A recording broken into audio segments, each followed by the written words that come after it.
भूमिहारों, तुम्हारे लिए गृह मंत्री पटना आ रहे हैं। अब भूमिहारों के लिए क्यों? तो स्वामी सहजानंद सरस्वती के कार्यक्रम में शामिल होंगे। यहां पर किसानों के नाम पर एक कार्यक्रम होगा और अमित शाह उसमें आएंगे। लेकिन इसके पीछे की पटकथा जो है वो यह है कि स्वामी सहजानंद सरस्वती भूमिहार समाज के लिए एक सम्मानित व्यक्ति, वैसे तो हर समाज के लिए, क्योंकि उन्होंने किसानों के लिए आंदोलन किया, किसानों को एकजुट किया।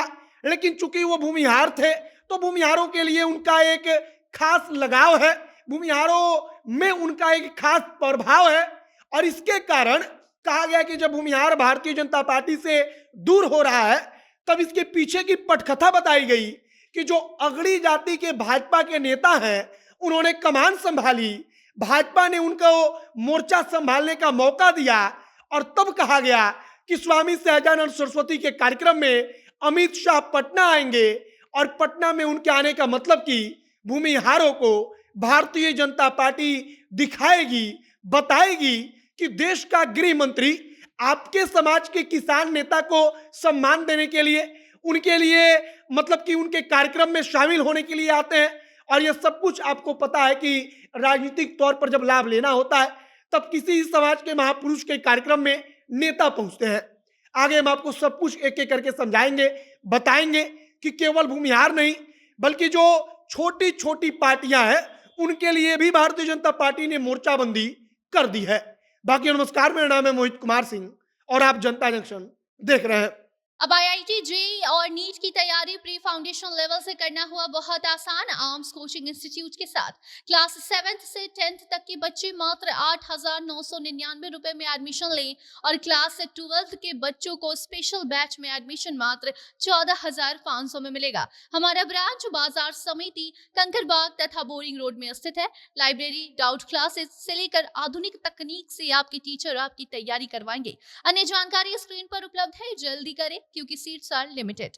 सबसे पहले शुरुआत करते हैं स्वामी सहजानंद सरस्वती के कार्यक्रम से। अब स्वामी सहजानंद सरस्वती का कार्यक्रम राजधानी पटना में है। अमित शाह विशेष तौर पर पटना में सिर्फ और सिर्फ स्वामी सहजानंद सरस्वती के कार्यक्रम में शामिल होने के लिए आ रहे हैं। और इसका सीधा सा मतलब कि अमित शाह स्वामी सहजानंद सरस्वती के कार्यक्रम के लिए पटना पहुंच रहे हैं, इसीलिए इतना माहौल बना है। अब इसका मतलब समझिए कि स्वामी सहजानंद सरस्वती के सहारे भूमिहारों को भारतीय जनता पार्टी सोच रही है कि उनको फिर से एकजुट किया जाए। स्वामी सहजानंद सरस्वती के बैनर तले, मतलब कि उनके पोस्टर को लगाकर उस बैनर के उस मंच पर तमाम भूमिहार के नेताओं को एकजुट करके खड़ा कर दिया जाए, दिखाया जाए कि भूमिहार समाज का एक एक नेता भारतीय जनता पार्टी के साथ है। और इसी के साथ बताया जाए कि भूमिहार समाज भी भारतीय जनता पार्टी के साथ है। अब एक तरफ भूमिहार, दूसरी तरफ छोटे छोटे जो दल हैं, चाहे अब उपेंद्र कुशवाहा ने अपनी नई पार्टी बना ली, चाहे वो मुकेश सहनी की पार्टी हो, चाहे वो जीतन राम मांझी की पार्टी हो, चाहे वो चिराग पासवान की पार्टी हो, कहा जा रहा है कि इन सबके पीछे भारतीय जनता पार्टी मोर्चाबंदी कर चुकी है।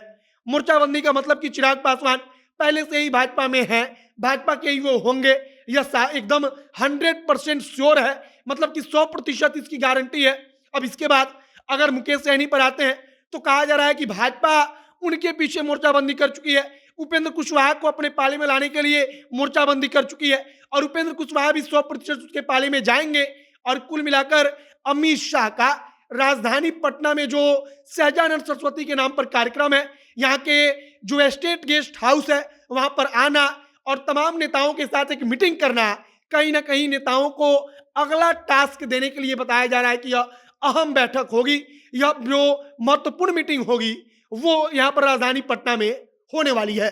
अब अगला टास्क का मतलब कि एक तरफ स्वामी सहजानंद सरस्वती के सहारे भूमिहारों को दिखा देना कि भारतीय जनता पार्टी आपके नेता को सम्मान देती है, आपके समाज को सम्मान देती है और इस आधार पर भूमिहार भारतीय जनता पार्टी को वोट देंगे। दूसरी बात, जो छोटे छोटे दल हैं उनको लेकर कहा जा रहा है कि जो यहाँ पर स्टेट गेस्ट हाउस है वहां पर मीटिंग होगी, उसमें इसके बारे में चर्चा होगी और देखा जाएगा कि आखिरकार आगे आने वाली रणनीति के तहत नेताओं को क्या करना होगा। अमित शाह सबको उसका उसका टास्क बताएंगे कि कैसे आगे आने वाले समय में किस छोटे दल को भारतीय जनता पार्टी के साथ जोड़ने के लिए कौन सा नेता काम पर लगेगा। और भारतीय जनता पार्टी हमेशा से यही रणनीति अपनाती रही है और अपने इस रणनीति में भारतीय जनता पार्टी सबसे खास बात है कि सफल होती रही है। अब आज अमित शाह को पटना में आने दीजिए। अमित शाह के पटना में आने के बाद से क्या माहौल बनता है, कौन सी हवा बदलती है, सब कुछ देखना महत्वपूर्ण होगा। और बाकी छोटे छोटे दलों को अपनी तरफ लाने के लिए क्या महत्वपूर्ण टास्क अमित शाह नेताओं को देते हैं, सब कुछ देखना महत्वपूर्ण होगा। आगे जो भी नई जानकारी, जो भी नया अपडेट आएगा, सब कुछ हम जनता जंक्शन के माध्यम से आप तक पहुंचाएंगे। आप हमारे साथ जुड़े रहिए। कैमरे पीछे विशाल खड़े हैं और मैं मोहित कुमार सिंह। बहुत बहुत धन्यवाद।